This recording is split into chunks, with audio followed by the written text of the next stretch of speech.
America, bonjour, hi, Canada. Greetings, all of you out there from Florida to Washington State, from Maine down to San Diego and Alaska and Hawaii in Europe, and of course our friends up north, bonjour, hi. It's great to have you. I maybe a little bit choppy this morning. I was up late doing the Zoom, as Joe Biden likes to call it, and the Zoom last night allowed me to connect with the Legatus chapters of Southern California. Legatus is a organization of Catholic men and women who lead businesses, and they're terrific. They're wonderful. And so I gave last night the Catholic case for voting for Donald Trump. There's a very specific Catholic case for voting for Donald Trump. And so a few hundred people gathered in a parking lot in Orange County, and I spoke with them. But of course, they had to have dinner first because they're Catholics. And, you don't do anything until you've had dinner. And probably a few drinks because, again, they're Catholics. And make sure that they've had the opening prayer and the appropriate roasting of whoever's in charge because they're Catholics. And it's sort of like every parish function ever, except it's for businessmen and women and their spouses. So we had a wonderful time. But of course, they get going at 7 o'clock, and the speaker comes on about 8 and goes to after 9, which is great unless you're sitting in the Zoom inside the Beltway as I was. And I've decided, though, I'm not going to tell everyone that Archbishop Chaput, who is the greatest Catholic speaker in America, is, quote, retired now and probably could do the Zoom for every Legatus chapter in America if they asked him. I'm not going to tell him that. Sorry, Archbishop. He listens to the show. I got a few people that I think about before I begin the show every morning.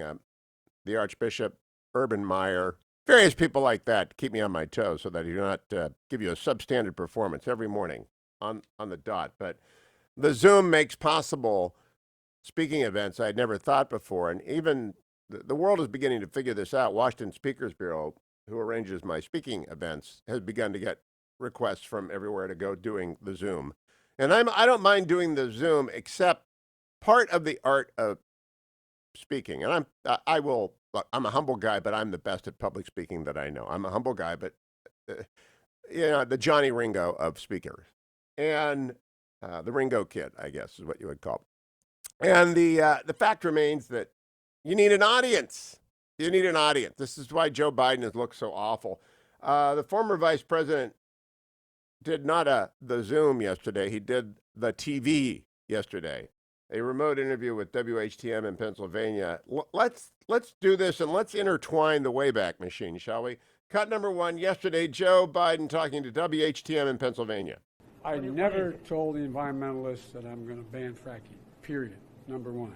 Number 2, there's a flat lie about what President Trump is saying. I've said repeatedly on the record and during the campaign. What I did say was I would make sure that any new fracking taking place made sure the water supply and methane was not leaking. They're the two things. That's it. I will not ban fracking. Let's get into the Wayback Machine and go back to Joe Biden. Cut number 2. No new fracking. We are going to get rid of fossil fuels. Well, like, what about, say, stopping fracking and stopping new pipes? Would there be any place for fossil fuels, including coal and fracking, in a Biden administration? No, we would work it out. We would make sure it's eliminated. I guarantee you, we're going to end fossil fuel, and I am not going to cooperate. No ability for the oil industry to continue to drill, period. Ends. Number 1. 3 consecutive American presidents have enjoyed stints of explosive economic growth due to a boom in oil and natural gas production. As president, would you be willing to sacrifice some of that growth, even knowing potentially that it could displace thousands, maybe hundreds of thousands of blue-collar workers in the interest of transitioning to that greener economy? The answer is yes. The answer is yes. No new fracking. Now let's go back to yesterday. Again, this is not the Zoom. This is the TV. WHTM, Pennsylvania, cut number 3, Joe Biden. Not only do I want to defund the police, I'm the one calling for $300 million more for local police, for community policing. I also think we should add social workers and psychologists help police on 911 calls. The only person calling to defund the police is Donald Trump. Look at his budget. He calls for cutting police funding for state and local help by $400 million. Once again, he's pathological. Let's get into the Wayback Machine. Once again, Joe Biden in the flashback. Cut number 4. Surplus military equipment for law enforcement. They don't need that. The last thing you need is an up-armored Humvee coming into a neighborhood. It's like the military invading. They don't know anybody. They become the enemy. They're supposed to be protecting these people. So my generic point is that... Do we agree that we can redirect some of the funding? Yes. Yes, but, that's Joe. Let's do one more of the present day. Joe Biden on the TV, WHTM Pennsylvania, cut number 5. Not true. I can actually cut taxes for middle-class people. Anybody making less than $400,000 wouldn't pay a penny. But guess what? The super wealthy will start to pay what they should pay. I'm going to increase the tax rate back to what it was under George Bush, 36.9%. That would raise close to $1 trillion. We're going to also make sure that the tax rate goes down not to 20% for corporate America, but to 28% from 38%. That raises a considerable amount of money as well. Make sure that people, in fact, who are in a situation where they are paying no taxes, major corporate, they pay a minimum of 15% tax, because you have 19 corporations making billions of dollars paying zero tax. I pay for every single thing that I plan on doing for education, for health care, for all the things that matter in terms of people being employed and ordinary middle-class people having a fighting chance. Can you define, so you said you want to tax super wealthy. Can you define that? Is that a couple making $200,000 a year? Or? No one making more than $400,000, but everybody's taxes are going to go up to 30. Those folks above that, they're going to go up to 36.9%. And so you're in a situation where that will generate billions and billions of dollars in taxes. Right now, what's happening? You're paying a heck of a lot more tax than someone making $1 billion in many cases, where they're able to avoid almost all their taxes. That's just simply wrong. It's not punishing anybody. It's just saying corporate America, as well as the super wealthy, just pay their fair share.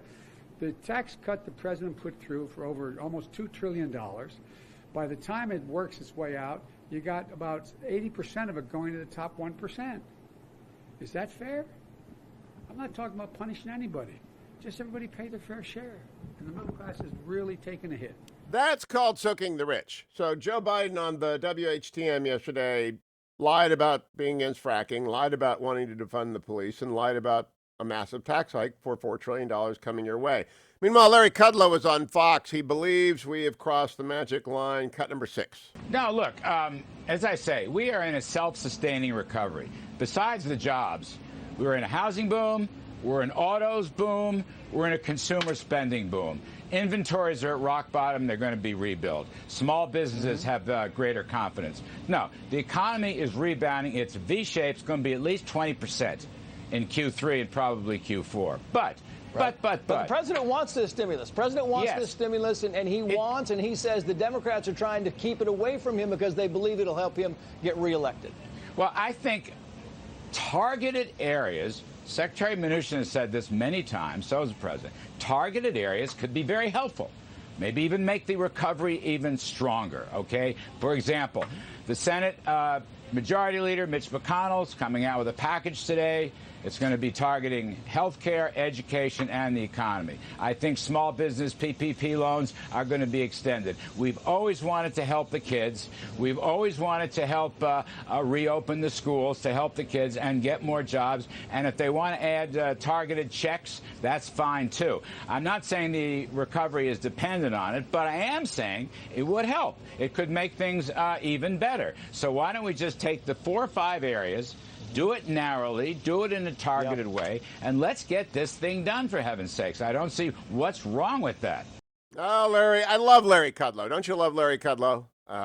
He's the second best Catholic speaker. All the Legatus chapters have already gotten a request. Hey, how about our chapter to do the Zoom with the Legatus chapters other than California? Larry Kudlow's the second best Catholic speaker in America. Like I say, Archbishop Chaput, you ought to have him, but you're already sending him to me. You probably can't find him. Hey, the market was crushed yesterday.